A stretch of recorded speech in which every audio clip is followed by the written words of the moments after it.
Muito bom dia. Olha, antes de mais e rapidamente agradecia a oportunidade de estar aqui. É com grande prazer que regresso e que continuo de alguma forma sempre aqui presente no ISCTE. Eu infelizmente não vou poder estar presente no fórum nestes 2 dias porque tenho que migrar, tenho que fazer a minha migração semanal para terras alentejanas, mas vou estar presente em pensamento certamente e pronto, e muito me honra estar aqui sentada.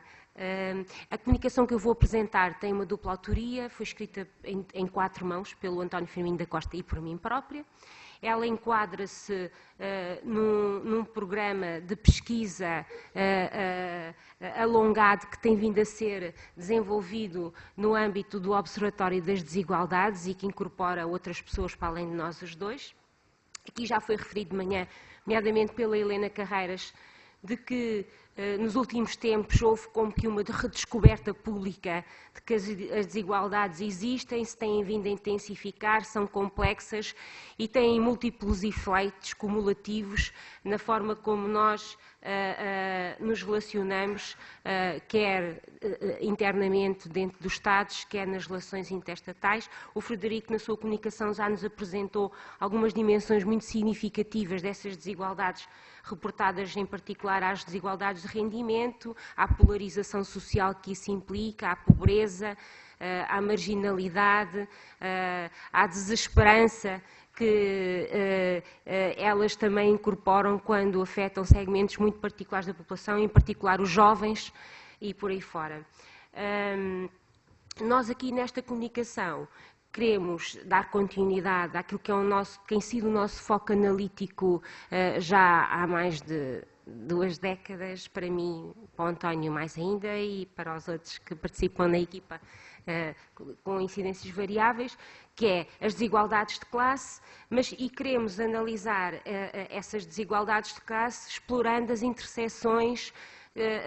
que é possível observar entre estas desigualdades e outras desigualdades que nós aqui denominamos como desigualdades distributivas e categoriais. As perguntas de investigação que nos orientaram ao nível do capítulo que escrevemos foram estas 2, quais as interseções entre classes sociais e desigualdades de género no contexto europeu, por um lado, e explorar velhas e novas desigualdades laborais, focando particularmente o posicionamento relativo de Portugal. Quais são as interseções entre relações de exploração e dominação e desigualdades de género na sociedade do conhecimento, focando Portugal, quais as interseções entre classes sociais e género, relações laborais e ação coletiva aqui, referenciada especificamente a um indicador muito particular, que é o indicador de filiação sindical. O conceito que nós usamos nesta abordagem é um conceito de desigualdades que parte de uma concepção multidimensional das desigualdades sociais. Propomos examinar as interseções de desigualdade na sociedade portuguesa contemporânea, interseções que envolvem desigualdades de classe, outras desigualdades, já tinha dito isto e estou-me a repetir, e também perceber como é que estas desigualdades medeiam, digamos assim, as condições de participação na esfera profissional.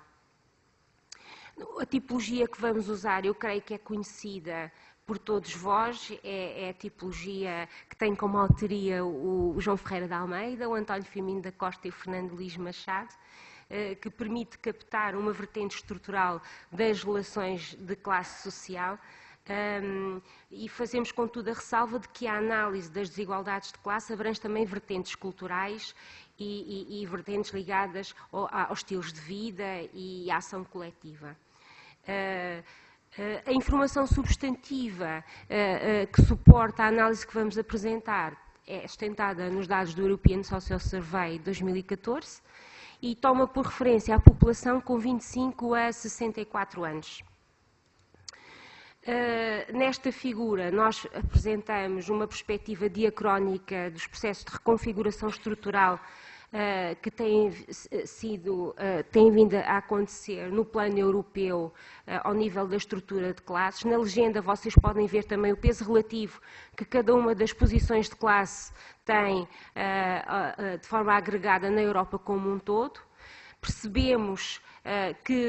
ao nível dos protagonismos de classe, os profissionais técnicos e de enquadramento são a única categoria de classe que tem vindo a consolidar a sua presença e hoje representam sensivelmente 30% dos cidadãos europeus de ambos os sexos. Este lugar de classe é, porventura, a mais nítida expressão de tendências de recomposição social correlativas, quer do desenvolvimento do Estado Social, quer do surgimento da chamada sociedade do conhecimento, qualificada e pericial. E estas tendências intensificaram-se transversalmente ao todo europeu, designadamente desde a segunda metade do século XX, embora a ritmos e níveis muito diversos consoante os países, como damos conta no capítulo, mas que eu aqui não terei a oportunidade de aprofundar. Na Europa como um todo, apesar deste protagonismo dos PTEs, as categorias de assalariamento de base da indústria e dos serviços, nomeadamente os operários e os empregados executantes, envolvem no conjunto sensivelmente 50% das posições de classe dos cidadãos europeus. Neste quadro projetado sobre Portugal, o peso relativo destas duas categorias, dos operários e dos EEs, intensificam-se. No seu todo, elas representam 2/3 da população ativa em Portugal, são duas categorias que, em termos de perfil qualificacional, têm um perfil qualificacional médio-baixo, são também marcadas por detenção de recursos de autoridade e de poder diminutos,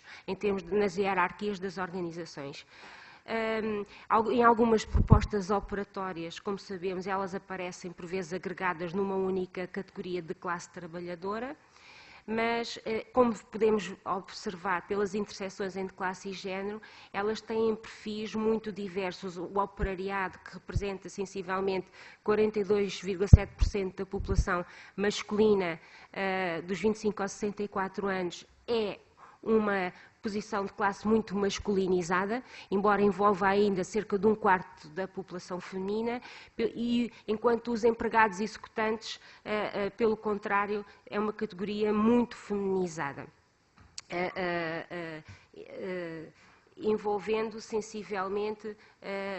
38% da população feminina. Por outro lado, do ponto de vista dos protagonismos históricos destes dois lugares de classe, eles também evidenciam situações muito dispares, enquanto o operariado tem vindo a decair no seu peso ao nível da estrutura de classes, muito associada à deslocalização industrial das empresas, e à crescente projeção e crescimento de um setor que nós denominamos, em termos gerais, como o setor da área dos serviços. Beneficiando precisamente desta dinâmica, os empregados executantes têm vindo a crescer, inclusivamente também muito associados ao incremento da urbanização e ao incremento também daquilo que são os limiares mínimos de exigência para ingresso e para reconhecimento no mercado de trabalho. E este último aspecto é aqui projetado neste quadro, que nos dá uma visão sobre as interseções entre desigualdades de classe e género e desigualdades de educação. Vou só salientar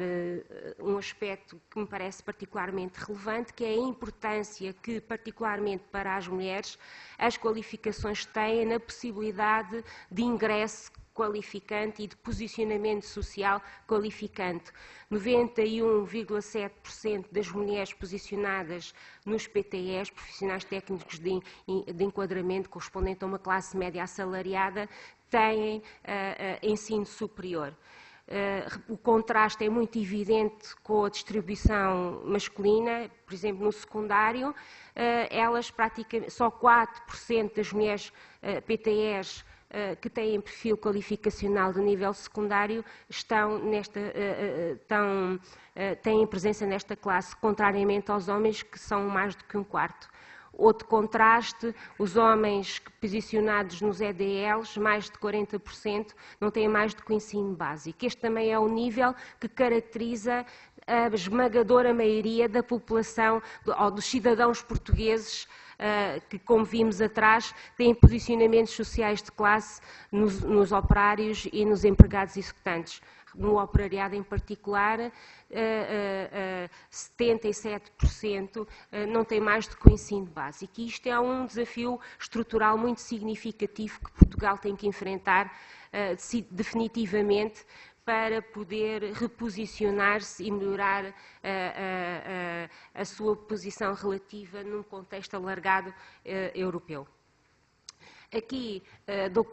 o capítulo é mais rico do ponto de vista dos indicadores que incorpora. Eu aqui vou só para vos motivar à leitura do mesmo, saliento apenas alguns indicadores. Damos conta das interseções em desigualdades de classe, género, precariedade e rendimentos médios. Devo chamar a atenção que estes rendimentos têm associados níveis de dispersão muito significativos, portanto não é uma boa medida propriamente para analisar e descrever condições de vida e estilos de vida associados às posições sociais de classe, porque internamente eles são de facto muito heterogéneos. Isso, aliás, justifica um pouco algumas eventuais perplexidades que poderíamos ter ao observar as médias de rendimento associadas a cada um dos géneros. Penso que tem muito a ver com esta dispersão interna dos rendimentos e com outros fatores que nós abordamos no capítulo. Relativamente à precariedade, quero só salientar que ela é muito incidente nas posições sociais de classe de assalariamento e particularmente no sexo feminino. É uma questão bastante evidente nestes dados. Quase a terminar, diferentemente do que acontecia há algumas décadas, o que este quadro nos diz, que nos mostra as interseções entre desigualdades de classe, género e filiação sindical passada ou atual, está muito ainda na nossa memória que o operariado, eventualmente, em termos de senso comum, é a grande classe mobilizadora da ação coletiva. Algumas pesquisas desenvolvidas aqui no Ministério, nomeadamente pelo nosso colega Nuno Nunes, já nos mostraram que, na verdade, esta percepção de senso comum hoje não corresponde totalmente à realidade e que a classe mais mobilizada, de facto, é a classe mais qualificada dos PTEs, com maior incorporação no setor, na atividade de setor público, também com maior capacidade reivindicativa e de acesso à informação. De facto, são os grandes protagonistas da ação coletiva e aqui, no indicador de filiação sindical, são também os mais presentes neste tipo de relações. Os OS têm uma história de alguma filiação sindical que, entretanto, se foi atenuando significativamente, ao mesmo tempo que os EEs, o novo assalariamento de base, muito ligado à atividade dos serviços administrativos, comerciais e de segurança, e particularmente muito presente no setor feminino, se tem vindo não só a qualificar, marca também uma maior presença no setor público e, como tal, também tem uma maior índice de filiação sindical, com reflexos, como é óbvio, também nas condições de participação, quer nas organizações onde estão integrados profissionalmente, quer também na sociedade como um todo. Quero só salientar duas questões, para não me repetir relativamente àquilo que já disse, dois aspectos que entram em debate direto com outras pesquisas que inclusivamente foram desenvolvidas no âmbito do Observatório. É nossa, de acordo com as análises que nós desenvolvemos relativamente à precarização das relações laborais, nós percebemos que esta precarização é um fenómeno proliferante, com capacidade de se reproduzir e é transversal à estrutura de classes como um todo. E que, de facto, os dados confirmam que nos últimos anos houve uma enorme intensificação das desigualdades inter e intranacionais, com contornos de complexificação crescente, resultantes de interseções multidimensionais e cumulativas das desigualdades estruturais com desigualdades categoriais e desigualdades distributivas. Muito obrigada.